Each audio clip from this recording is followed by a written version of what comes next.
Meu nome é Bruna Medeiros e tenho 36 anos. 3 semanas atrás, eu estava parada no saguão de mármore do restaurante mais caro do Rio de Janeiro, segurando uma caixa de doces que eu tinha feito com as minhas próprias mãos para o chá de bebê da minha irmã, enquanto uma recepcionista checava o mapa de mesas 2 vezes e confirmava que não havia nenhuma cadeira com o meu nome. Minha irmã ergueu os olhos de sua mimosa e disse: "Por que você não tenta aquele barzinho sujo do outro lado da rua? Ouvi dizer que é mais a sua cara." Minha mãe levantou a taça e acrescentou: "Combina perfeitamente com você." Eu sorri. Eu disse: "Vou fazer isso." E saí. O que minha mãe e minha irmã viram através da janela daquele bar? 40 segundos. Depois drenou a cor dos rostos de ambas, mas os rostos delas não são a história. A história é o que eu tive que escolher 3 semanas depois, numa noite chuvosa de sábado, na noite mais importante da minha vida, profissional. Com o meu futuro inteiro sentado em uma mesa e a minha família desmoronando em outra. Bem-vindos de volta ao Histórias de Drama Calmo, onde pessoas quietas finalmente são ouvidas e segredos de família vêm à mesa. Se você já foi a pessoa que a sua família subestimou, esta história é para você. Deixe um comentário e não se esqueça de se inscrever. Deixe-me voltar um pouco porque você precisa ver o bar primeiro. O Botequim do Poeta fica na Avenida Atlântica, num prédio de tijolos que está de pé há mais de 100 anos. A porta da frente é de madeira, pintada de um verde que desbotou décadas antes de eu sequer tocá-la, e eu me recusei a repintá-la. Na maioria das manhãs, eu desço para a cozinha às 4h30. Moro no apartamento em cima da cozinha, então meu trajeto até o trabalho são 14 degraus. Às 5h, a massa das empadas está crescendo. O caldo dos ossos da noite anterior está coando e o lugar inteiro cheira a algo pelo qual vale a pena acordar. Minha equipe começa a chegar por volta das 6h. O Lauro, meu sous-chefe, 33 anos e melhor do que eu era na idade dele. A Sandra, minha gerente geral, 41, que fala como se cada frase lhe custasse dinheiro. 14 pessoas no total e cada uma delas me chama de chefe. Aqui está a parte que você precisa saber, a parte que faz o resto desta história fazer sentido. Minha família acreditou que eu trabalhava como garçonete lá por anos. Minha mãe dizia às pessoas que eu estava no ramo de serviços, ainda tentando me encontrar, e eu nunca a corrigi. Nem no Natal, nem no funeral do meu padrasto, nem nos almoços de domingo na Barra da Tijuca, onde as toalhas de mesa eram engomadas e as perguntas nunca eram.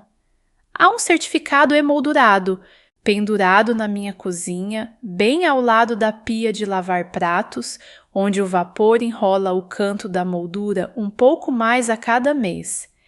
A maioria dos restaurantes que ganha um prêmio desses o pendura perto da porta da frente, iluminado como um troféu.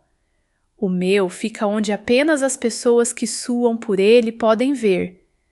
Você tem o direito de perguntar por que uma mulher adulta esconderia a maior coisa que já construiu da sua própria mãe. Eu vou responder isso, mas você precisa conhecer a minha família primeiro. Os almoços de domingo na casa da minha mãe na Barra funcionam com um cronograma, uma ordem de assentos e um roteiro. É uma viagem de 25 minutos do meu lugar e eu fazia essa viagem talvez 5 vezes por ano, o que era 4 a mais do que eu queria e umas 40 a menos do que minha mãe exigia. Zuleika, 61 anos, viúva 2 vezes, mantém uma casa que parece uma vitrine de loja de móveis e uma lista de convidados que se lê como um ranking. Minha irmã, Priscila, 29, sempre sentava à direita da mamãe. O marido dela, Fabiano, sentava-se ao lado dela usando um relógio que custava mais do que a minha câmara fria e falando de negócios que estavam sempre prestes a fechar. Quando a mamãe apresentava a Priscila para alguém, ela usava frases completas e holofotes. A Priscila se casou com um Nogueira, os Aventura do Fabiano. Quando ela me apresentava, a voz dela caía para uma nota de rodapé. E esta é a Bruna. Ela trabalha no ramo de serviços, ainda tentando se encontrar. Eu tinha 36 anos, já tinha me encontrado muito bem. A regra da casa, não dita, mas aplicada como se fosse um código de incêndio, era que não discutíamos meu trabalho à mesa. Ninguém quer ouvir falar de trapos de bar durante o jantar, meu bem. Então, eu passava a vagem e não dizia nada. Do jeito que você aprende a fazer quando já faz isso há 20 anos. Naquele domingo em particular, lá em março, Priscila não parava de tocar na barriga e trocar olhares com o Fabiano, como 2 crianças segurando um segredo num pote de vidro. A sobremesa chegou, alguma coisa comprada numa loja e colocada numa travessa de cristal, e a Priscila se levantou, radiante, e disse que tinha uma grande novidade. As mãos da mamãe já estavam se movendo em direção ao peito, prontas para se encherem de alegria. Eu estava sentada lá com o meu café e lembro de ter pensado, com a clareza de uma sineta na correria da cozinha: o que quer que seja isso, vai me custar alguma coisa. Eu só não sabia ainda o quanto, nem quão publicamente. O dom da cozinha veio do meu pai e não há como contar esta história sem ele. O Amaro trabalhou na chapa de uma lanchonete na beira da estrada por quase toda a sua vida. Turnos duplos, mais semanas do que não. Os antebraços marcados com cicatrizes de queimadura que ele chamava de diplomas. Os domingos eram dele. Ele ficava no nosso pequeno fogão com uma frigideira de ferro fundido, as iniciais AF arranhadas no cabo pela sua própria navalha de bolso, e ele fazia empadas. Massa folhada, recheio do que o orçamento da semana permitisse, fechadas com um garfo e fritas naquela panela preta até a cozinha cheirar a igreja. Vizinhos apareciam sem avisar, crianças da rua, um amigo caminhoneiro dele que nunca chegava antes do meio-dia nem saía antes do escurecer. O papai alimentava todos eles. E quando a mamãe se preocupava em voz alta com o dinheiro das compras, ele piscava para mim e dizia a mesma frase de sempre: ninguém sai da minha mesa com fome. Eu tinha 17 anos quando o coração dele parou numa terça-feira. Bem ali, nos tapetes de borracha da lanchonete, aos 49 anos, ainda usando o avental. Aqui está a parte que nunca disse em voz alta para ninguém, a não ser para você. Em menos de um mês após o funeral, minha mãe o limpou da casa. Os aventais se foram, os potes de temperos se foram, as facas dele, os livros de receita com as lombadas manchadas de gordura, tudo ensacado e ido como se fosse uma evidência. Cheguei em casa da escola e encontrei a frigideira de ferro fundido, a frigideira dele, em cima da lata de lixo na calçada. E minha mãe lá dentro, limpando os balcões como se a cozinha finalmente tivesse sido curada de algo. Ela não chamava isso de luto, ela chamava de seguir em frente. Fiquei parada naquela calçada por muito tempo. Então, fiz a primeira coisa verdadeiramente desobediente da minha vida. E até hoje, nunca me arrependi. Tirei aquela frigideira do lixo, enrolei no meu moletom e a escondi debaixo da minha cama como se fosse contrabando. 6 meses depois, quando a mamãe me disse que me matriculou num curso de administração porque nenhuma filha minha vai suar numa cozinha, eu assenti, terminei o ensino médio e, em seguida, peguei silenciosamente tudo o que havia economizado em 2 anos de trabalhos depois da escola e comprei uma passagem de ida para São Paulo. Eu tinha 18 anos. Comecei como lavadora de pratos num restaurante onde o chefe jogava panelas e o aluguel levava 2/3 do meu salário. A frigideira veio comigo. Ficou em cima de uma caixa de leite numa kitnet com aquecedores que instalavam a noite toda. E em algumas semanas, era a única coisa naquele cômodo que valia alguma coisa. 11 anos em São Paulo, eu subi na carreira do jeito que realmente se faz. Estação por estação, queimadura por queimadura. Garde-manger, fritadeira, sauté, sous-chef. Eu ligava para a mamãe nos feriados. Ela perguntava se eu ainda estava naquela coisa de restaurante, no tom que se usa para uma doença persistente. E aprendi a responder de forma vaga. Pelas cozinhas, eu era conhecida como Chef Medeiros. Sem sobrenome nos cardápios que eu assinava, sem rosto nas reportagens. E quando uma revista de gastronomia queria uma foto, eu mandava uma foto das minhas mãos e de um prato montado. As pessoas presumiam que eu era reservada. A verdade era mais simples e mais triste. Eu havia aprendido na calçada da Barra da Tijuca, aos 17 anos, exatamente o que acontece com as coisas que amo quando a minha família dá uma boa olhada nelas. Então, parei de lhes mostrar qualquer coisa. Esconder funcionou. Funcionou por 18 anos, através de 3 cidades e um sonho impossível. Funcionou até o dia em que não funcionou mais. E esse dia chegou com caligrafia num envelope. Voltei para o Rio aos 29 anos, porque é onde meu pai está enterrado e porque um homem chamado Seu Nogueira estava procurando alguém para comandar a cozinha do seu velho bar na Avenida Atlântica. Seu Nogueira tem 74 anos agora. Descendente de portugueses, mãos como raízes de árvores. 2 anos depois de me contratar, ele me sentou num canto e disse: "Meus joelhos já deram o que tinham que dar, minha filha. Compre o negócio. Pague o que for justo." Eu tinha 31 anos. Assinei um empréstimo para pequenas empresas que me aterrorizou e o botequim do poeta se tornou meu. O negócio, o nome, as receitas. Seu Nogueira ficou com o prédio e continuou como meu senhorio, o que nos convinha a ambos.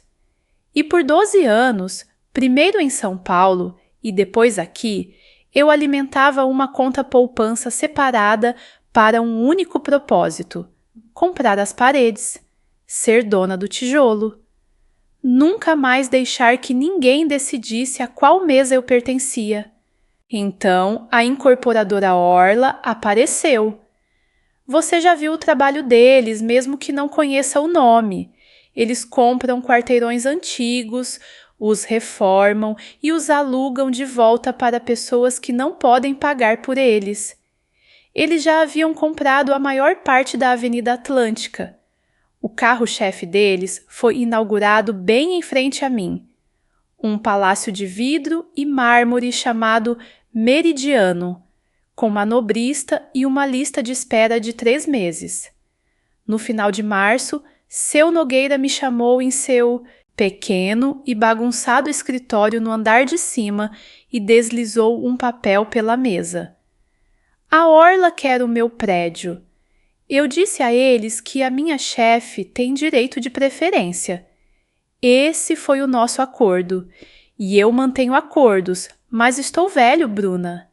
Meu filho quer que eu esteja em Portugal até o verão.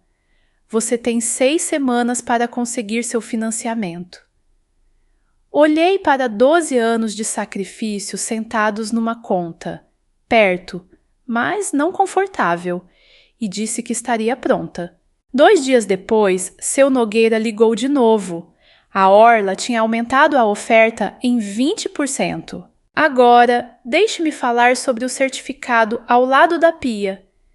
1 ano atrás, numa quinta-feira qualquer, meu celular tocou com um número que eu não reconhecia, e uma voz educada me disse que o Botequim do Poeta, meu bar centenário com a porta verde desbotada, havia ganhado uma estrela do guia. O guia. Se você não é do ramo, não consigo explicar completamente o que isso significa, exceto dizer que cozinheiros experientes que não piscam diante de queimaduras de fritura ficaram na minha cozinha naquela noite e choraram em seus aventais. Um bar. O nosso bar. O Lauro sentou-se num balde virado e ficou repetindo: Chefe! Chefe! A Sandra pagou uma rodada para toda a sala de jantar e nem reclamou do custo. E eu? Eu dirigi até a barra. Acho que nunca admiti isso para ninguém antes. Agora, eu estava sentada no meu carro do lado de fora da casa da minha mãe com o motor ligado, ensaiando como uma menina com um boletim escolar. Mãe, eu sou a dona do bar. Sou dona há anos e a partir desta noite ele tem uma estrela. Pratiquei no espelho retrovisor. Então, pela janela da frente, a vi no telefone rindo e a voz dela se projetou do jeito que faz. Ah, a Bruna. Não, ainda naquele bar. Coitadinha, algumas pessoas encontram seu nível e se acomodam. Fiquei sentada lá por mais 1 minuto. Então, engatei a ré, dirigi 25 minutos para casa, entrei na minha cozinha e pendurei o certificado ao lado da pia, onde as pessoas que o conquistaram pudessem ver e as pessoas que zombariam dele nunca o vissem. Eu disse a mim mesma que aquilo era força. Passou-se 1 ano inteiro antes que eu entendesse o que realmente era. Medo. Apenas impertigado ao ganhar prêmios. O envelope chegou em abril, endereçado com caligrafia alugada. A Priscila e o Fabiano estavam esperando uma menina, e o chá de bebê seria realizado num domingo no Meridiano. Fiquei no meu passe da cozinha e li aquela linha 3 vezes. Meridiano. Bem em frente à minha porta da frente, perto o suficiente para eu poder observar os manobristas deles dos meus bancos do bar. De todos os restaurantes do Rio de Janeiro, minha família havia escolhido aquele que compartilhava uma faixa de pedestres com o segredo que eu guardava há anos. Quero ser honesta com você, porque isso importa. Eu vi o problema imediatamente. Fiquei ali, parada, e pensei nisso como uma verificação da linha de produção. Se alguém naquela festa me reconhecesse, a coisa toda viria à tona no pior ambiente possível. Cogitei recusar, rascunhei a mensagem de texto. Então, 2 coisas aconteceram. Primeiro, minha mãe ligou e, após 90 segundos de logística, disse: doce como calda de açúcar. Você vai fazer os doces, não vai? Como seu presente. 120 docinhos, nada muito chique. Você leva jeito com um forno, e os que o Meridiano cotou são simplesmente um crime. Não um convidado com um presente. A ajuda com uma nota fiscal que ela nunca pretendeu ver. E, segundo, naquela noite, Encontrei a foto do ultrassom que a Priscila havia enviado no grupo da família. Uma pequena mancha de uma menina, minha sobrinha. Eu havia prometido a mim mesma no funeral do meu pai que nunca seria a primeira a se levantar da mesa da família. Fosse o que fosse minha mãe, aquele bebê não era. Então, eu disse sim. Sim para comparecer. Sim para 120 docinhos gratuitos para uma festa do outro lado da rua da minha própria cozinha. A Sandra ouviu o plano e me encarou do jeito que se encara alguém confeitando um bolo durante um incêndio na cozinha. Chefe, ela disse, isso vai acabar mal. Ela não estava errada. Pelas 2 semanas seguintes, tive um assento na primeira fila para a minha própria exclusão. Dos meus bancos do bar, dava para ver a equipe do Meridiano carregando arranjos de flores do tamanho de carrinhos de golfe. E uma manhã, 2 homens em escadas penduraram uma faixa na fachada de vidro deles. Priscila em BBV, em letras douradas, com 2 metros de altura. O Lauro olhou enquanto tomava o café dele e disse: alguém está gastando um dinheiro sério. Eu disse: alguém certamente está gastando. E deixei por isso mesmo, porque ainda não tinha provas. Apenas o faro de cozinheira para algo começando a azedar. O grupo da família no WhatsApp virou um centro de comando digno de casamento. Esquema de cores, rosa e creme. Links para listas de hoje. Presentes, 3 deles. E então, numa noite, uma mensagem da minha mãe endereçada apenas a mim. Use algo simples no domingo. Nada com cheiro, por favor. Fritura impregna no tecido, meu bem. Você sempre esquece. Li 2 vezes, de pé numa cozinha que havia ganhado uma estrela, usando um dolman com o meu nome bordado. Digitei uma resposta. Apaguei-a. Velho hábito, bem alimentado. A Sandra perguntou se eu queria fechar o bar naquela manhã de domingo, levar a equipe a um jogo de futebol, estar em qualquer outro lugar. Eu disse a ela: não, abrimos às 11 horas como em todos os domingos. Este lugar não fecha por causa da minha família. Nunca fechou. O que eu não disse foi que um canto teimoso de mim queria as luzes acesas do outro lado da rua. Queria a porta destrancada e os fornos quentes no único prédio da Avenida Atlântica onde o meu nome significava alguma coisa. No sábado à noite, fiquei até tarde fazendo 120 doces. Os coloquei em caixas de papelão brancas e os empilhei perto da porta. Então, peguei a frigideira porque havia mais uma coisa que eu queria fazer. Na verdade, antes de chegarmos a essa frigideira, você precisa ver mais uma coisa, porque isso importa mais tarde. Uma semana antes do chá, Priscila organizou um almoço na casa dela, na Zona Sul, a 15 minutos de mim. Tudo vidro, móveis alugados e uma vista que ela adorava, exibir. A lista de presentes parecia uma nota de resgate. Um carrinho de bebê que custava mais do que o meu primeiro carro, um berço importado da Dinamarca, tudo bordado. Tudo com acabamento dourado. O Fabiano circulava pela sala usando uma camisa polo com um pequeno logotipo que eu provavelmente deveria reconhecer, reabastecendo os copos e dizendo: somos abençoados. Tantas vezes que começou a soar como um tique nervoso. 2 vezes o celular dele acendeu e ele saiu para assistir a varanda. E na segunda vez, da ilha da cozinha, eu pude ver as costas dele através do vidro. Você aprende a ler as costas de um homem quando gerencia equipes por uma década. Aquelas não eram as costas de alguém abençoado. Quando ele voltou, todos sorrisos de novo, bateu palmas e anunciou que eles tinham acabado de alugar um carro novo, um SUV grande para a cadeirinha de bebê. Vocês sabem como é.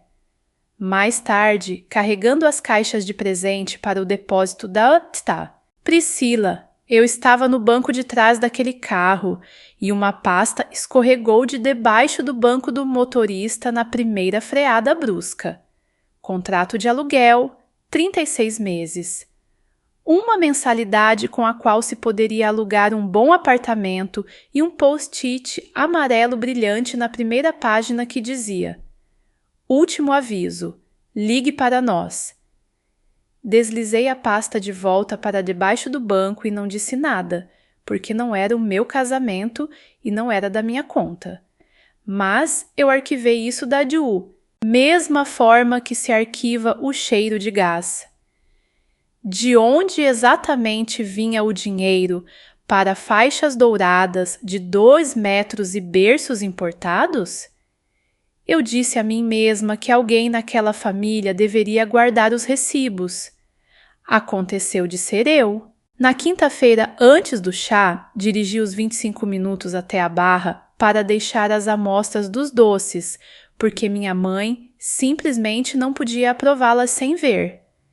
O clube do livro dela estava lá. 6 mulheres arranjadas na sala de estar como um tribunal com chá gelado. Minha mãe deu uma mordida numa tortinha de limão pela qual os clientes pagam dinheiro de verdade, largou-a e disse: Doce, muito caseiro, nós nos viraremos. Então ela se virou para as amigas e fez a apresentação. Esta é a minha primogênita, a Bruna. Ela ajuda num bar no centro, mas sempre foi habilidosa com as mãos. Ajuda. 20 anos da minha vida, dobrados e pequenos como um guardanapo de coquetel. Uma das mulheres, com um anel grande e uma voz ainda maior, estendeu a xícara de café na minha direção e estalou os dedos 2 vezes. Estalo, estalo, do jeito que se chama um cachorro, e disse: Já que você está de pé, meu bem. Fiquei parada ali, segurando uma bandeja da minha própria comida na casa da minha mãe, e olhei para a minha mãe, esperando, suponho, por algo antigo e simples. Os olhos dela encontraram os meus. E aqui está a coisa estranha. A coisa que eu não entendi até muito mais tarde. Por meio segundo, o rosto da minha mãe ficou branco. Não corado, de vergonha. Branco, como se o sangue tivesse outro lugar para estar. Então, o momento passou. Ela deu a sua risada de sala de estar e disse: Ela não se importa. Bruna, pegue um refil para a Bárbara, por favor. Enchi o café da Bárbara. Eu me despedi, elogiei as hortênsias e dirigi para casa com as mãos firmes no volante. Se você já fez uma versão dessa viagem, aquela em que o rádio está ligado e você não ouve uma única palavra, então você já sabe o que eu tinha no porta-malas. Uma decisão ainda quente que não tinha terminado de assar. Pausa rápida. Se você já esteve numa sala enquanto sua própria família o apresentava como um pedido de desculpas, me conte nos comentários onde você estava. Eu leio cada um deles. E se inscreva se quiser ouvir o que uma cadeira faltando desencadeou, porque, acredite em mim, estamos apenas começando. Na mesma noite de volta ao bar, o Lauro passou do ponto um carré de cordeiro para uma mesa de 4 clientes regulares e queria servi-lo mesmo assim, porque os tempos de espera estavam se acumulando. Eu descartei o prato, em silêncio, sem teatro, e comecei a refazer eu mesma. Ele estava frustrado, pedindo desculpas, fazendo as contas do prejuízo em voz alta. Eu disse a ele a mesma coisa que meu pai me disse, a frase na qual construí toda a minha vida. Ninguém sai da minha mesa com fome, nós não servimos quase. E então fiquei ao lado dele e cozinhamos juntos do jeito certo, enquanto a Sandra servia uma bebida por conta da casa para a mesa e os fazia rir da situação.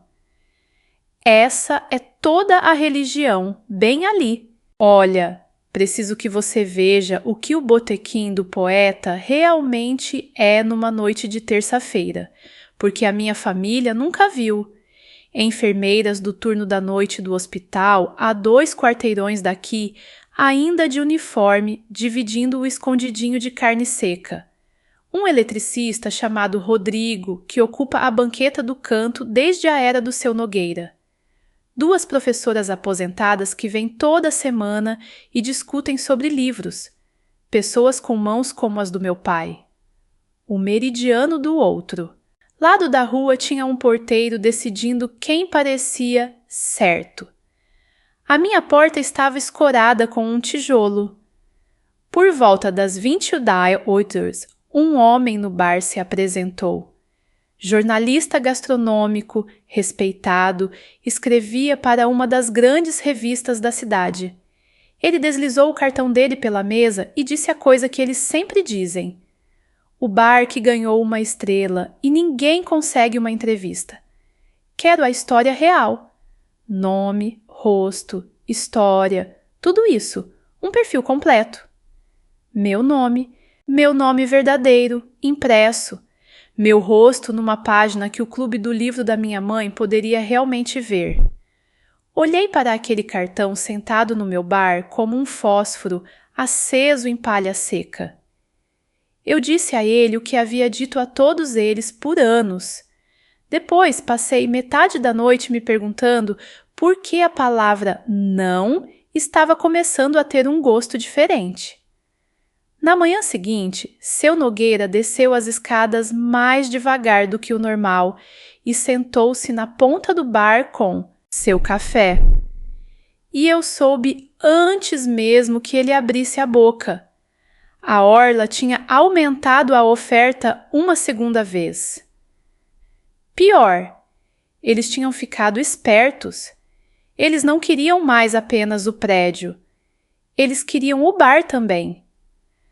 Manter o conceito, franquear o charme, o homem deles havia dito, como se charme fosse um xarope que se pudesse pedir em barris. Seu Nogueira mexeu o café por um tempo. Meu filho liga toda noite, Bruna. Portugal, golfe, ele tem boas intenções. Então ele olhou para mim, de debaixo daquelas sobrancelhas pesadas. Eu não quero o dinheiro deles, quero manter o nosso acordo. Mas meu advogado diz que se o seu financiamento não for assinado em 3 semanas, não me resta mais nenhuma razão legal para continuar dizendo não a eles. 3 semanas. Minhas economias de 12 anos cobriam a maior parte. O comitê de empréstimos do banco teria que cobrir o resto. E bancos não emprestam com base em cheiros e boas avaliações. Minha gerente de empréstimos, uma mulher honesta que foi direta comigo desde o primeiro dia, expôs a situação claramente. Seus números são bons, Bruna. O que o comitê quer é confiança na receita futura. Cobertura da imprensa, visibilidade, algo que diga que isso não é apenas um ano bom. Visibilidade. Lá estava aquela palavra de novo, de pé na minha porta, como um cobrador de dívidas. Seu Nogueira deu um tapinha na minha mão com a mão enorme dele e me disse uma coisa que anotei naquela noite para não perder. Sabe o que o seu pai e o meu pai tinham em comum? Ninguém nunca tirou foto deles.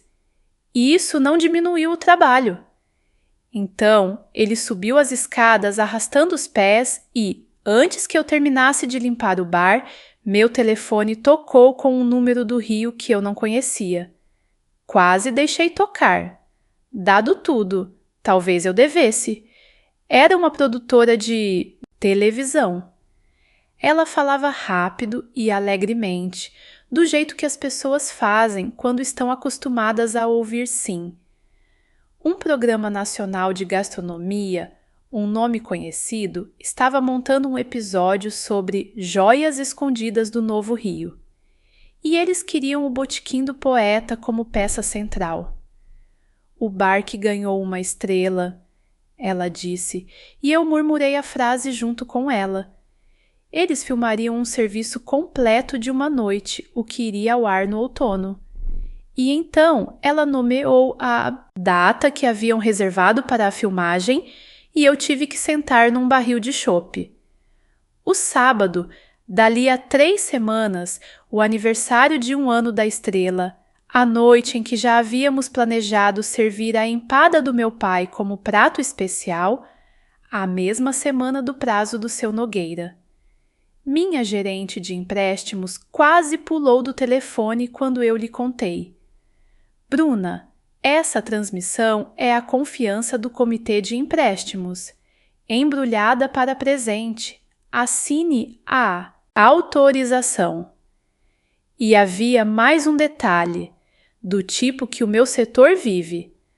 A notícia vinha circulando pelas cozinhas do Rio durante toda a primavera, de cozinheiro para cozinheiro, da forma como o tempo se move. O guia estava reinspecionando a região. Anônimo, sempre. Você nunca sabe a noite ou o rosto. Mas 2 chefes em quem confio juraram que as visitas haviam começado, o que significava que qualquer mesa, em qualquer sábado, poderia ser a que decidiria se a minha estrela viveria ou morreria na edição do próximo ano. Fiquei no meu escritório naquela noite com o formulário de autorização de um lado da mesa e a foto do meu pai do outro, e entendi a aritmética perfeitamente. O prédio precisava do empréstimo. O empréstimo queria a transmissão. A transmissão significava o meu nome e o meu rosto. Transmitidos para todos, minha mãe incluída, sem mais névoa para me esconder. Eu assinei. Minha mão tremeu exatamente uma vez, no segundo. De Medeiros, e lembro de ter ficado com raiva dela. 3 dias depois, a data do envelope com caligrafia chegou. Chá de bebê no domingo. O que nos traz de volta à noite de sábado. Os doces embalados perto da porta e eu pegando a frigideira. Era quase meia-noite. A cozinha estava vazia, do jeito que eu mais gosto. Uma luz sobre o passe e a máquina de lavar louça fazendo tic-tac enquanto esfriava. Tirei a frigideira de ferro fundido do meu pai do gancho, com o AF no cabo desgastado e macio por 2 vidas de polegares, e fiz uma empada.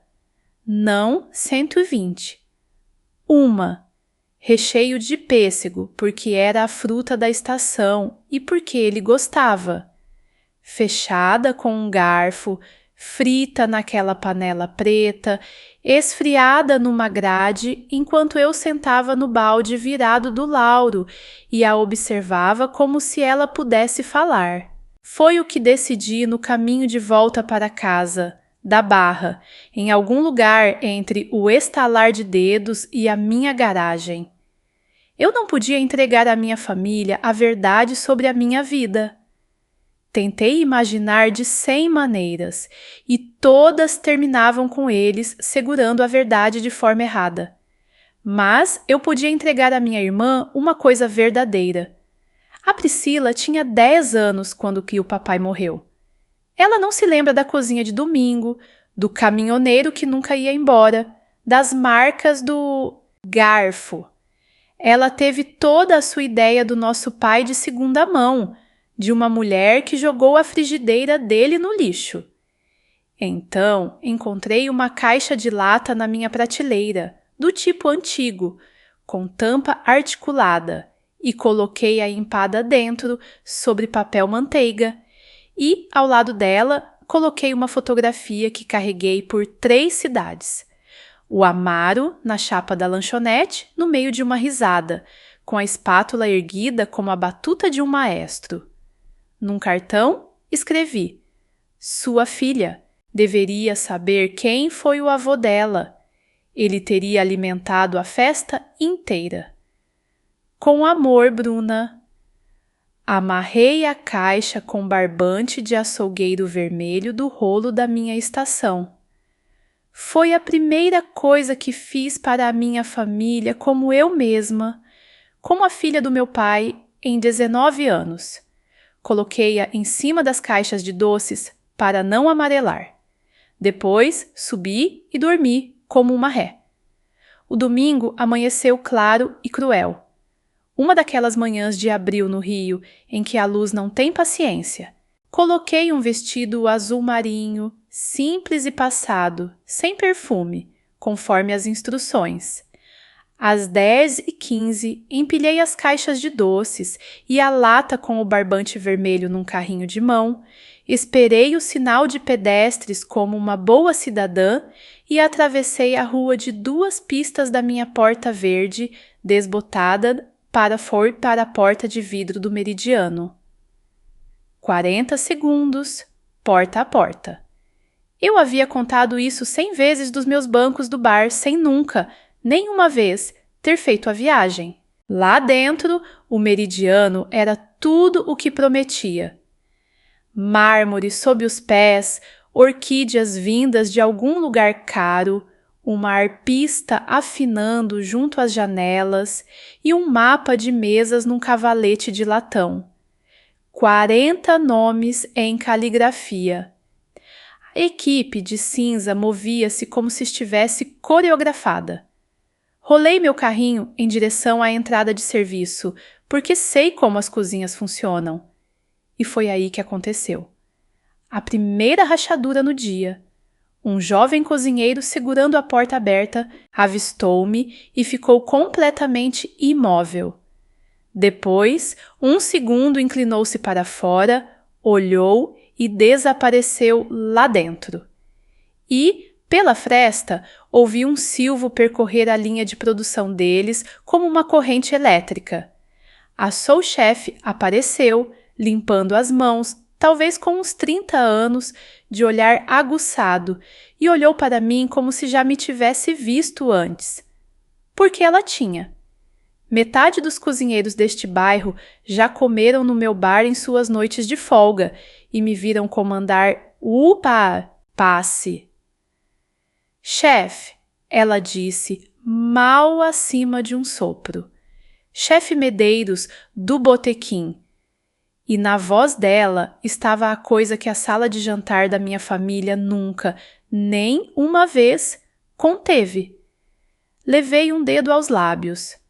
Ela assentiu lentamente, como se eu lhe tivesse entregue algo frágil, e fez sua equipe levar minhas caixas com mais cerimônia do que os doces exigiam. "É uma honra", ela sussurrou. "Nós montamos nosso cardápio inspirados no seu." Agradeci e voltei para o saguão para encontrar meu lugar, pensando com um alívio genuíno que a sous-chefe seria a única surpresa do dia. Então, cheguei ao cavalete de latão. Li o mapa de mesas de cima a baixo 2 vezes. 40 nomes em tinta marrom. Primos que eu não via há anos, amigos da faculdade do Fabiano. Todas as mulheres da sala de estar da Barra. A Bárbara, dos estalos de dedos. Nenhum Bruna, nenhum Medeiros. Fiquei parada lá por tempo suficiente para que uma recepcionista viesse, checasse a prancheta dela, checasse de novo e fizesse aquela cara cuidadosa que treinam para fazer. "Me desculpe, senhora, não a tenho na lista." Atrás dela, a festa se virou como o tempo. Minha irmã flutuou em chifão rosa, uma mão na barriga, seguida por madrinhas do casamento dela fazendo um repeteco. "Ah!" Priscila disse, e havia uma pequena risada por baixo, o barulho de papel celofane amassando. Isso é constrangedor. A sala comporta 40 pessoas e, honestamente, essa multidão não é bem a sua praia. Ela deixou os olhos viajarem em direção à janela, em direção à faixa de pedestres, em direção à minha vida. Por que você não tenta aquele barzinho sujo do outro lado da rua? Ouvi dizer que é mais a sua cara. Uma onda de risadas passou pelo chifão e minha mãe, materializando-se no ombro da Priscila com uma taça de champanhe, acrescentou sua bênção com um sorriso que usa na igreja. Combina perfeitamente com você. E lá estavam elas, emolduradas por orquídeas que eu poderia ter precificado pelo caule, servindo-me meu lugar na vida num cavalete de latão. Atrás delas, num suporte de prata de 5 andares, 120 dos meus docinhos se erguiam em fileiras perfeitas. E uma mulher que eu não conhecia os estava fotografando, e um cartão ao lado do suporte dizia: "Doces por meridiano". Algo no meu peito ficou muito quieto, não quebrado, equilibrado, como a bolha de um nível se acomodando. Olhei para a minha mãe, depois para a minha irmã e sorri com o rosto inteiro. "Vocês têm razão", eu disse. "Vou fazer isso". Coloquei a caixa de lata com o barbante vermelho na mesa de presentes, disse: "Para o bebê", para ninguém em particular, e caminhei em direção às portas de vidro, com as costas retas e 40 segundos à minha frente. Dá para pensar muita coisa em 40 segundos. Parada na calçada, esperando o sinal, pensei em cada versão de mim que já esperou por uma cadeira. A jovem de 17 anos na calçada com uma frigideira nos braços. A de 22 anos ligando para casa no Natal de dentro de uma câmara fria, recebendo conversa fiada. A de 35 anos num carro estacionado, ensaiando para um espelho retrovisor enquanto a risada da mãe flutuava por uma janela. 20 anos, uma longa audição para uma mesa que nunca, nem uma única vez, teve o meu nome. O sinal mudou. Saí da calçada e, em algum lugar no meio daquela rua de 2 pistas, com o sol de abril nas minhas costas, a frase finalmente se completou. Aquela que eu vinha cozinhando a minha vida adulta inteira. Eu parei de pedir um lugar à mesa no dia em que construí uma mesa. Eu só ainda não tinha lhes contado. Essa foi toda a confissão, bem ali na faixa de pedestres. Meu esconderijo não tinha sido humildade. Tinha sido uma proteção. Uma última esperança remanescente de que, se eu ficasse pequena o suficiente, quieta o suficiente, cheirando a nada, eles um dia puxariam uma cadeira por conta própria. Eles haviam respondido a essa pergunta hoje, em tinta caligráfica marrom. Tudo bem. Aula encerrada. Cheguei ao meu lado da rua. A porta verde estava escorada com o seu tijolo, e eu podia ouvir os sons das 11h de dentro. A máquina de café expresso, a voz baixa da Sandra, os talheres sendo enrolados, sons comuns. Meus. O que eu esqueci, e eu realmente esqueci, com a mão na porta, é que a sala da frente do meridiano é uma parede de vidro com uma visão clara de tudo o que eu estava prestes a entrar. Eu não estava encenando uma revelação. Estava indo para o trabalho. São coisas diferentes. Pela janela, atrás de mim, elas apenas aconteceram de parecer idênticas. O sino sobre a minha porta verde tem um som particular, brilhante e um pouco rachado. E quando tocou, todo o meu chão fez o que faz todos os dias da semana. "Bom dia, chefe", da Sandra atrás do bar, sem levantar a cabeça. "Bom dia, chefe", das 2 garçonetes enrolando talheres. Então, o Lauro saindo da cozinha com o meu dolman branco no braço, porque tínhamos o salão cheio ao meio-dia, chamando: chefe, seu dolman, e segurando-o aberto como um toureiro. B. Medeiros, costurado em dourado sobre o bolso. Chefe, proprietária, embaixo. Deslizei os braços, abotoei até o colarinho e tomei meu lugar no passe. E levou talvez uns 15 segundos. Tudo isso visível, cada segundo, através de 2 painéis de vidro e 12 metros de ar de abril. Eu não olhei. O Lauro olhou. Os olhos dele foram por cima do meu ombro e para fora da janela. E ele disse, devagar e deliciado: chefe, tem gente do outro lado da rua pressionada contra o vidro como se fosse um aquário. A Sandra olhou. Uma delas está com o celular na mão. Senhora mais velha, pérolas, ela está lendo alguma coisa em voz alta para o resto.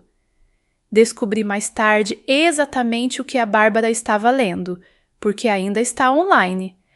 A matéria da revista da primavera passada. Aquela sem fotografia. Chefe Medeiros, a mão invisível por trás do botequim do poeta. O bar de bairro que surpreendeu a indústria ao ganhar uma estrela. E embaixo, a linha que toda a cidade citou por um ano. Quem quer que ela seja, ela cozinha como alguém que cumpre uma promessa. Me disseram que minha mãe não se mexeu por muito tempo. Me disseram que a mimosa da minha irmã virou e derramou no chifon, e ela não percebeu. Me disseram que metade do chá de bebê deixou a mesa de presentes e ficou na janela, e que 2 das mulheres da sala de estar perguntaram à recepcionista do Meridiano, num sussurro que ela ouviu perfeitamente, se ainda era muito tarde para conseguir uma mesa do outro lado da rua. Meu celular acendeu no passe. Mãe, ligando. Olhei para ele, virei-o para baixo e chamei de volta o meu primeiro pedido. Antes de continuarmos, seja honesto comigo. Se a sua família inteira estivesse te observando por aquela janela, você teria acenado? Me conte abaixo. E se você é novo aqui, não se esqueça de se inscrever, porque o que a minha mãe fez em seguida, eu realmente não previ. Quando fechamos o serviço de domingo, eu tinha 17 chamadas perdidas, uma caixa de correio que havia desistido e uma conversa de mensagens que parecia uma negociação de reféns conduzida inteiramente em pontos de exclamação. Na noite de segunda-feira, elas vieram pessoalmente. O sino tocou seu toque rachado e lá estavam elas. Minha mãe com suas segundas melhores pérolas e Priscila com maquiagem de arrependimento, de pé na minha sala de jantar, olhando para os tijolos, o latão e as críticas emolduradas pelas quais passaram por anos, sem nunca, nem uma vez, atravessar a rua. Minha mãe abriu com a frase mais estranha: e eu quero que você realmente ouça, porque isso me disse tudo. Bruna, por que você não nos contou? Não, sinto muito. Não, fomos cruéis com você numa festa na frente de 40 pessoas. Por que você não nos contou? Com a ênfase no nós, como se o meu silêncio fosse o crime e o desprezo delas apenas o clima. Priscila foi a próxima, mãos postas. Este lugar é incrível. Todo mundo está falando sobre ele. Escuta, para o chá de fraldas, depois que o bebê nascer, estávamos pensando em fazer aqui. Obviamente, a família ganha um desconto de amigo, certo? 24 horas antes, ela me havia oferecido um barzinho sujo do outro lado da rua, e ali estava ela, pedindo o barzinho sujo como se fosse um prato principal. Servi um copo d'água para cada uma, porque foi assim que meu pai me criou. E então disse com voz firme: o livro de reservas está cheio até o outono. Posso recomendar um lugar na barra. O sorriso da minha mãe vacilou, recalibrou-se. Ela estendeu a mão por cima do bar e apertou meu antebraço, um gesto do qual não tenho nenhuma lembrança da infância, e disse: estamos tão orgulhosas de você, meu bem. Sempre soubemos que você tinha talento. Olhei para a mão dela na manga do meu dolman. Note, eu disse a mim mesma, o que apareceu.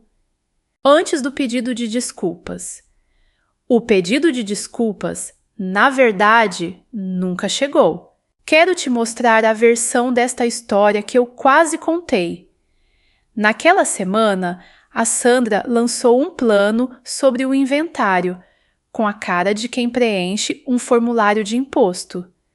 Convide toda a família para uma degustação na mesa do chefe. Depois, deixe-os esperando na recepção por 2 horas enquanto sentamos todos os clientes que chegam sem reserva na frente deles. Círculo completo. O Lauro ficou exultante. 100 lugares à mesa, chefe. Poesia. E não vou fingir que não me pareceu bom aquele gostinho. Cheguei a rascunhar a mensagem de texto. Mãe, Priscila, jantar no botequim. Sábado, 20 horas. Vistam algo simples. Fiquei no meu escritório com o polegar sobre o botão de enviar por um longo minuto. Depois, apaguei. E vou te dizer exatamente o porquê. Porque esta é a parte da história que eu gostaria que minha sobrinha ouvisse algum dia. A vida inteira da minha mãe funcionou com base numa máquina.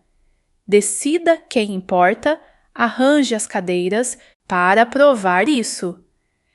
Deixe o mapa de mesas fazer o trabalho. Se eu a atraísse para lá apenas para deixá-la de pé na porta, eu não estaria quebrando essa máquina. Estaria comprando-a. Novo operador, mesmo equipamento. Tudo o que eu construí naquela sala, a frase do meu pai sobre ninguém sair com fome, a porta escorada com um tijolo, tudo se tornaria um acessório na peça exata dela. Não, o que quer que eu fosse fazer sobre a minha família não seria teatro com uma iluminação melhor. Então, fiz algo sem nenhuma iluminação. Disse a Sandra para continuar atendendo as ligações delas educadamente e manter o livro de reservas honestamente cheio. Enviei a Priscila um macacãozinho da lista de presentes, de preço médio, lavável na máquina, e esperei. Sem saber o que estava esperando. Veio 10 dias depois do chá, usando um aviso de reintegração de posse. Desmoronou do jeito que essas coisas sempre desmoronam. Silenciosamente primeiro, depois de uma só vez. O escritório de eventos do Meridiano ligou para a Priscila sobre o saldo do chá. 40 convidados, arpista, orquídeas. A maior parte ainda não paga, porque o cartão corporativo que o Fabiano havia deixado estava morto. Não sem fundos, morto. Ligado a uma startup que, como se viu, havia sido dissolvida antes do Natal. O carro com a pasta de último aviso voltou num guincho na frente do prédio deles. E o próprio Fabiano desenvolveu um calendário repentino e rico de reuniões com investidores fora do estado, do tipo para o qual se voa com 2 malas. A Priscila me ligou numa tarde de quarta-feira e eu me lembrarei do som daquela ligação pelo resto da minha vida. Porque em 29 anos, acho que a minha irmã nunca tinha discado o meu número apenas por mim. Ela estava chorando antes mesmo que eu dissesse alô. Saiu em pedaços. O cartão, o carro, o aluguel do apartamento da Zona Sul, que ela tinha acabado de descobrir estar 3 meses atrasado. Então, ela se conteve, endireitou-se no meio de um soluço e disse a frase que nossa mãe instalou em nós duas na fábrica. Por favor, não conte à mamãe que eu te contei. Por favor, ela não pode deixar que as pessoas saibam. Que as pessoas saibam. O marido dela havia construído todo o casamento deles com papelão e tinta dourada. E o primeiro instinto da família, o reflexo sob o reflexo, era gerenciar a plateia. Eu disse a ela para respirar. Eu disse a ela para comer alguma coisa e me ligar se algo piorasse. Depois que ela desligou, fiquei na janela do meu escritório por um longo tempo, olhando para o vidro do meridiano do outro lado da rua, onde a faixa havia sido retirada. Mas os fantasmas da fita ainda apareciam nos cantos. Aqui está a coisa que eu já suspeitava, no entanto. A mãe sabia. Ela sabia há dias e sua resposta já estava em andamento. A resposta da minha mãe foi o silêncio, do tipo operacional. Ela faltou ao clube do livro 2 vezes. Ela recusou o tour de jardins do bairro que ela co-presidiu por 9 anos. E em termos da Barra da Tijuca, isso é um sinalizador disparado sobre a copa das árvores. Porque o círculo dela havia farejado. Claro que haviam. A Bárbara, dos notos estalos de dedos, tinha um sobrinho no banco que cuidava dos papéis do Fabiano. Os convites diminuíram. A sala de estar ficou quieta. Minha mãe estava aprendendo aos 61 anos a mecânica da porta que ela passou a vida inteira operando. Ela se abre por dentro. Ouvi tudo isso por terceiros e eu estaria mentindo se dissesse que não. Uma parte de mim pensou, bem, aí está, a máquina come seus mecânicos também.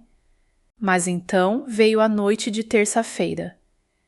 23 cadeiras para cima, chão limpo, Sandra já tinha ido embora. Uma batida na minha porta da frente trancada e, através do vidro, minha mãe, sozinha, sem pérolas, segurando a bolsa com as 2 mãos como uma mulher numa plataforma de ônibus. Deixei-a entrar. Ela sentou-se num banco do bar rigidamente e percebi que nunca, em toda a minha vida, tinha visto minha mãe sentada num bar. Ela olhou ao redor da sala vazia por um tempo. Para os tijolos, as torneiras de chope, a foto do seu Nogueira atrás do caixa. Então ela disse, você mantém uma casa limpa. O que vindo da Zuleika é uma salva de 21 tiros de canhão. Eu não disse nada. Já servi jantares o suficiente para saber quando alguém está se preparando para devolver um prato.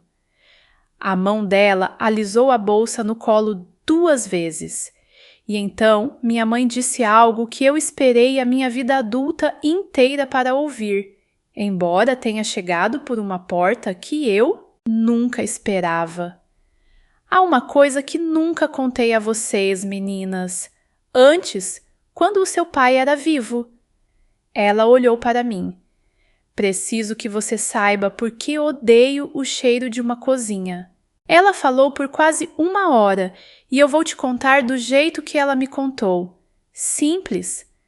Quando o papai era vivo e o dinheiro era mais escasso, minha mãe servia mesas num clube de campo na Zona Norte. Almoços, banquetes, eventos dos sócios. Ela era jovem, bonita e pobre, e disse a palavra pobre como se tivesse ossos nela.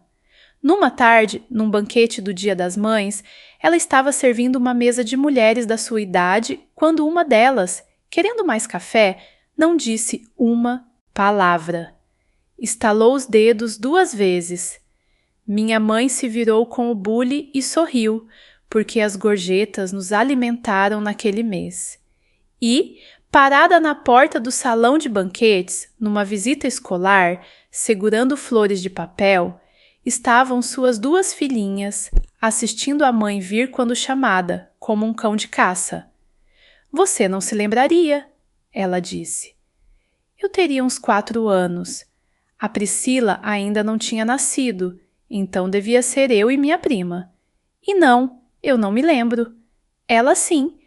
Toda noite depois disso, ela lavava aquele uniforme na pia, à mão, ela disse, para que durasse mais do que ela, e fez um voto sobre aquela pia, do jeito que algumas pessoas rezam.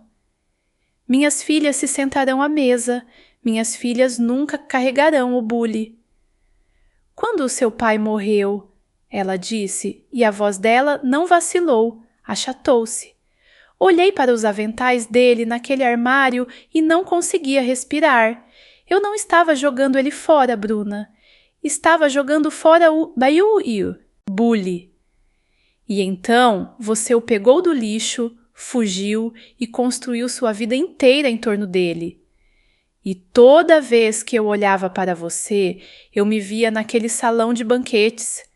E não suportava. Ela terminou a água.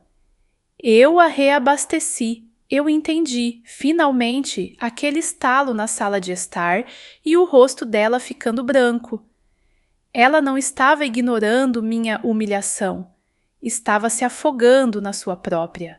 Quero ter cuidado aqui, porque este é o ponto em que histórias como a minha costumam amolecer. E a minha não amoleceu. O que a minha mãe me entregou naquela noite foi um motivo. E um motivo não é um recibo. Eu disse, obrigada por me contar. E eu estava sendo sincera. E a minha mão continuou espalmada no meu próprio bar enquanto eu dizia o resto. Mãe, eu comandei uma cozinha da qual você teria se orgulhado por 5 anos e você me apresentava como uma garota que nos ajuda num bar. 3 semanas atrás, não havia uma cadeira para mim numa festa onde a minha comida estava na mesa com o nome de outra pessoa. Entender de onde veio a faca não a descola de mim. Ela se encolheu e, pela primeira vez, não discutiu. E ficamos no silêncio com tudo aquilo. Ela nunca disse a palavra desculpa naquela noite, caso você esteja esperando. Ela tinha 61 anos e ninguém nunca lhe ensinou que essa palavra tinha algum poder. Todo o seu vocabulário eram mapas de mesas. Ela perguntou finalmente, rígida como os sapatos novos. O que você quer que eu faça? E eu disse a única coisa honesta que tinha. Ainda não sei, não atuar, é só o que sei. Ela assentiu lentamente, pegou a bolsa e parou na minha porta, olhando para o tijolo que a escorava. Depois foi embora, e antes que as luzes traseiras do carro dela sumissem na Avenida Atlântica, meu celular vibrou 2 vezes contra o bar. A primeira mensagem foi do seu Nogueira. Advogado diz que segunda-feira, minha filha, traga uma caneta. A segunda foi da produtora de televisão, animada como sempre, confirmando a chegada da equipe para sábado, o aniversário da estrela, o prato especial em destaque, equipe completa até às 16 horas. Fiquei no meu bar vazio entre aquelas 2 mensagens, e se você ouvisse com atenção, poderia ter ouvido. 36 horas, começando a contar. O sábado chegou vestindo chuva, do tipo sério, que transforma sarjetas em riachos. Às 16 horas, os manobristas do meridiano, do outro lado da rua, corriam com guarda-chuvas, e meu bar era um navio atracado sendo carregado para a guerra. A equipe de televisão passou cabos pelos meus rodapés e montou uma câmera sobre a mesa 6, com uma luz vermelha como uma ferida. A produtora andou pela sala dizendo, lindo, para coisas que eu havia consertado com um soldador. estávamos com lotação esgotada, 62 reservas, 1 ano depois do dia da ligação que mudou minha vida. E a empada de pêssego do meu pai estava no cardápio, impressa pela primeira vez. Empada do Amaro, 41 Ucho. Sempre. E havia as 2 reservas que deixaram todos os cozinheiros da minha cozinha andando na ponta dos pés. Uma mesa para um, sob um nome que nenhum de nós conseguia encontrar em lugar algum. E uma mesa de 4, reservada através de um serviço de concierge. Ambas solicitando educadamente a degustação completa. Se você já trabalhou numa cozinha estrelada, sabe que nunca se sabe o rosto. Você cozinha cada prato como se fosse o prato. O sussurro na minha cozinha era uma única palavra: reinspeção, passada de mão em mão com os pedidos. Na manhã de segunda-feira, às 9 horas, no escritório do advogado do seu Nogueira, 12 anos de economias e uma caneta. Tudo o que eu sempre quis estava subitamente lotado num corredor de 36 horas, e tudo o que eu tinha que fazer era caminhar reto pelo meio dele. O primeiro serviço saiu limpo. O prato especial em destaque esgotou às 19h40. A produtora conseguiu sua filmagem do certificado ao lado da pia e a chamou de A História do Ano. Às 19h55, no meio de preparar o terceiro prato para a mesa de 4, ouvi a porta dos fundos. 3 batidas. Não fortes. O tipo de batida que uma mão faz quando está sem ideias melhores. A Sandra foi. Ela voltou com chuva nos ombros e a voz baixa. Chefe, é para você. É a sua irmã. Ela está encharcada e está te chamando pelo seu primeiro nome. A Priscila estava no beco, debaixo da lâmpada nua.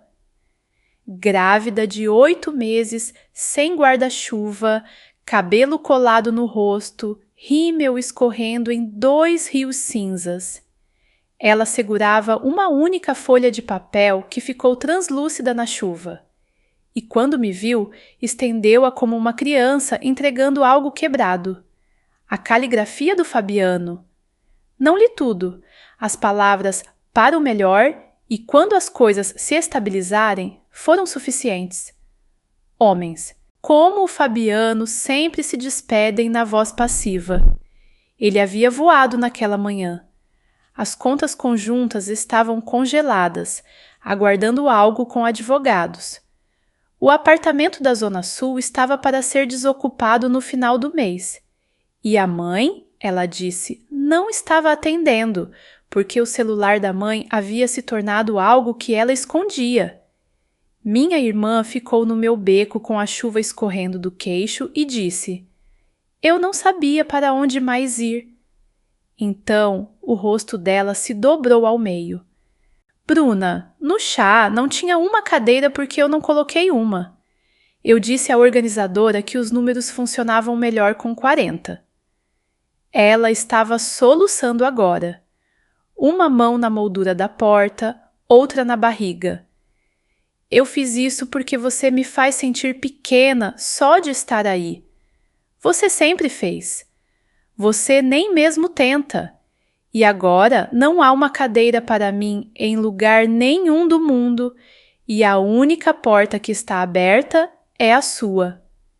Atrás de mim, a cozinha estava em pleno vapor. A campainha do passe tocou 2 vezes. A voz do Lauro chamou meu nome com um ponto de interrogação. 4º prato para a mesa de 4. A mesa, talvez, a mesa que poderia manter ou matar a estrela. A câmera sobre a mesa 6 brilhava vermelha através da janela da porta. Chuva de um lado, todo o meu futuro brilhante do outro, e entre eles uma garota molhada que finalmente havia dito a coisa verdadeira em voz alta. 3 segundos. Eu tinha cerca de 3 segundos para decidir quem eu era. Aqui está o que fiz com eles. Voltei para dentro e chamei o Lauro. Ele se virou da linha de produção com suor na testa e eu desamarrei meu avental, aquele com meu nome costurado sobre o coração. O tirei por cima da cabeça e o coloquei sobre a dele. O barulho da cozinha diminuiu como um rádio sendo desconectado. Seu passe esta noite, eu disse. O quarto prato sai sob suas mãos. Tudo sai sob suas mãos. Você está pronto para isso há 1 ano. Os olhos dele brilharam e ele disse: Sim, chefe, do jeito que se faz um juramento. Virou-se para o fogão e eu nunca, em toda a minha vida, tive mais certeza de uma contratação. Então encontrei a produtora no bar. Terminamos de filmar por hoje, eu disse. Ela começou a explicar, na voz rápida e alegre, o que significava abandonar uma transmissão nacional, como essas janelas de oportunidade não se reabrem. E eu a deixei terminar. Minha família está desmoronando no meu beco, eu disse. Isso não vai virar conteúdo.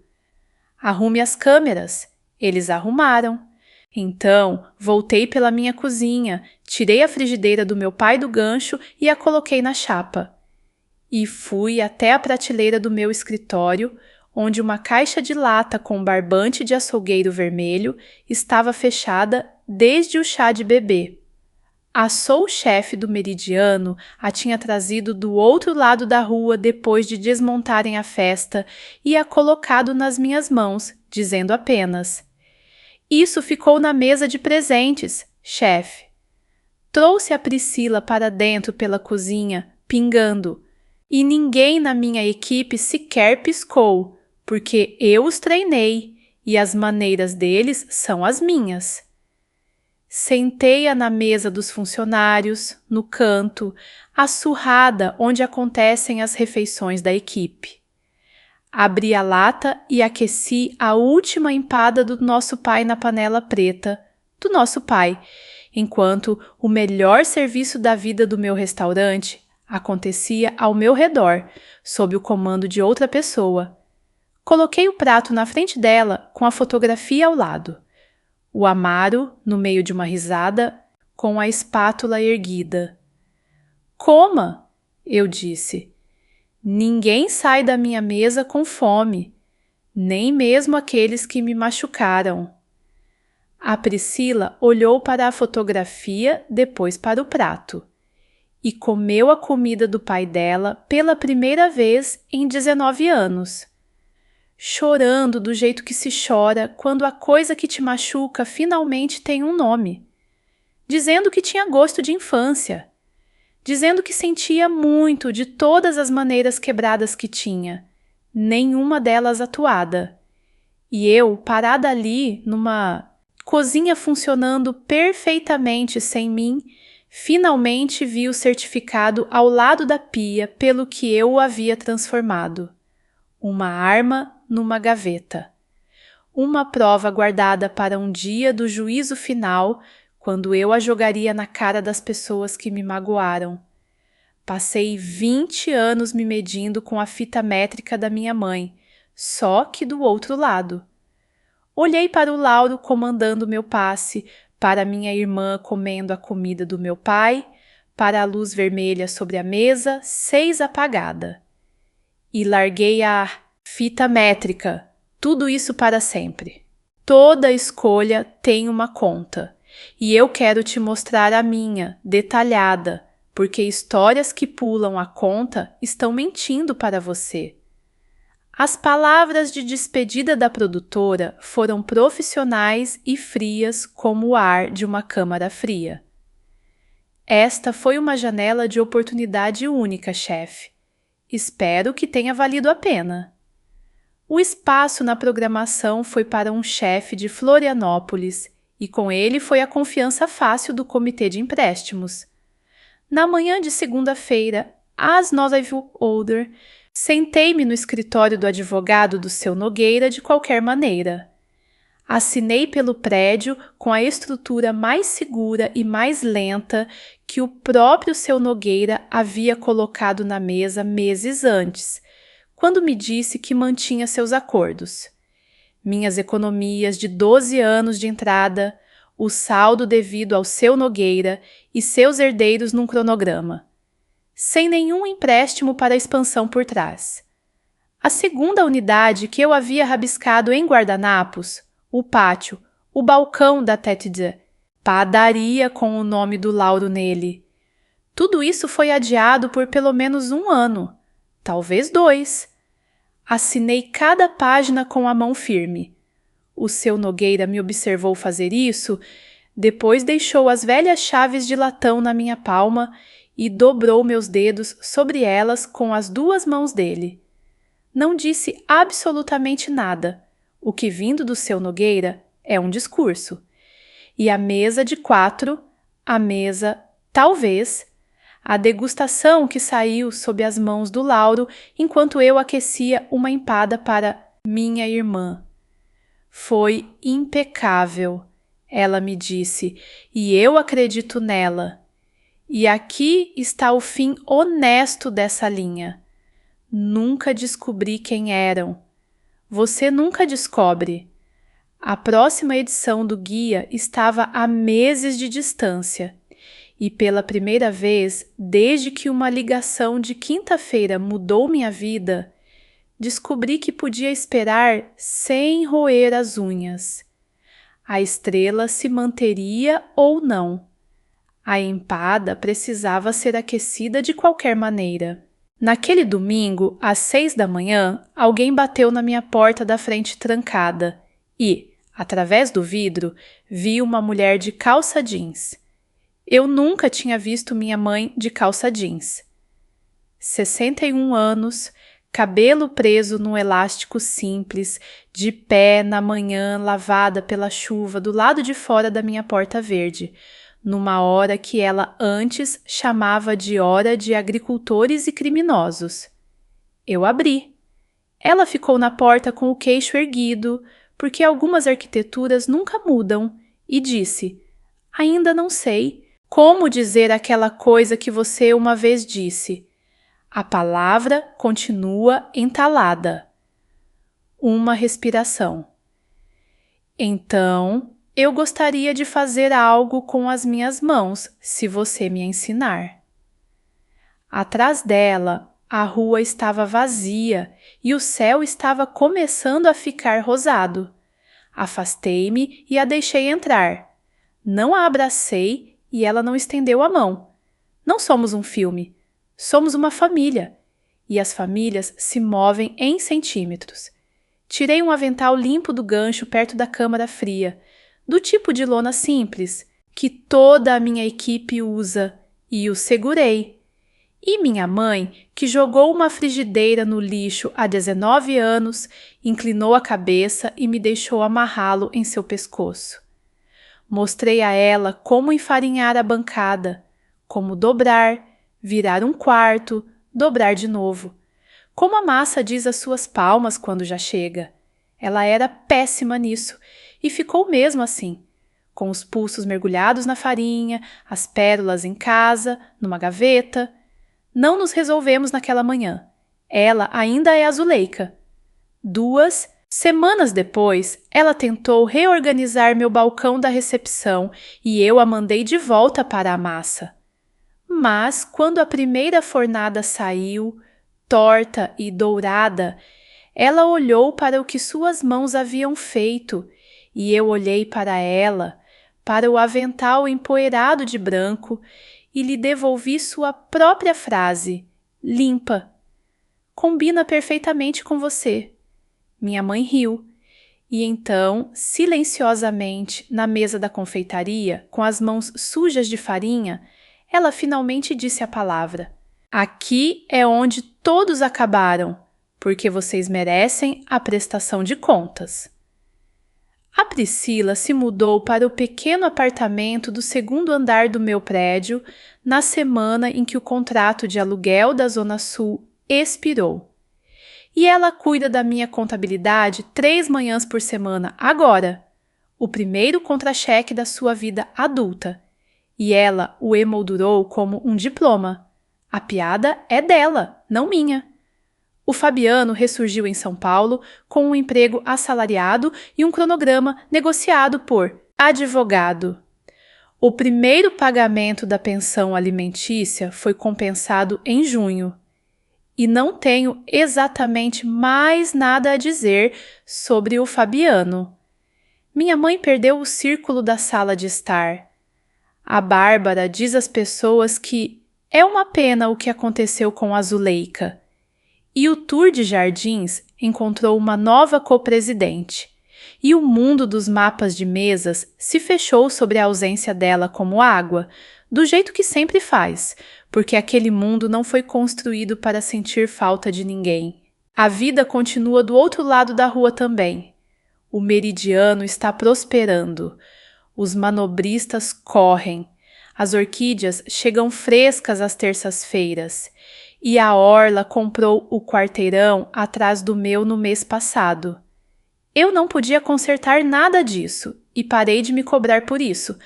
Mas em julho, minha sobrinha chegou, 3,5 IQ e furiosa. E a Priscila a chamou de Francisca, Chica, para o dia a dia. E no primeiro domingo de sua vida fora do hospital, meu restaurante fechou ao público, pela única vez em todo o ano, e a mesa dos funcionários ganhou 3 extensões, e toda a minha família torta sentou-se nela. O Lauro, a Sandra e o seu Nogueira numa chamada de vídeo de Portugal, incluídos, e comeram empadas de uma frigideira preta marcada com AF, enquanto a Chica dormia durante a sua própria festa. Havia uma cadeira para todos. Havia uma cadeira sobrando, na verdade. Eu mantenho uma vazia de propósito agora, e todo santo domingo alguém que perambula pela Avenida Atlântica entra e a ocupa. Passei 20 anos tentando conquistar um lugar à mesa deles e um sábado chuvoso abrindo mão do meu. E aqui está o que essa troca me deu.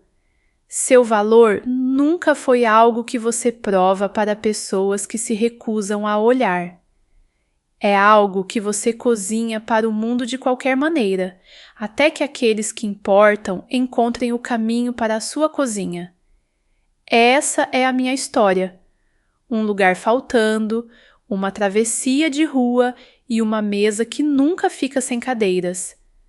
Se você já foi a pessoa que a sua família se recusou a ver, arrume a sua própria mesa de qualquer maneira e arrume-a com orgulho. Se alguém veio à sua mente enquanto você ouvia, compartilhe esta história com essa pessoa hoje.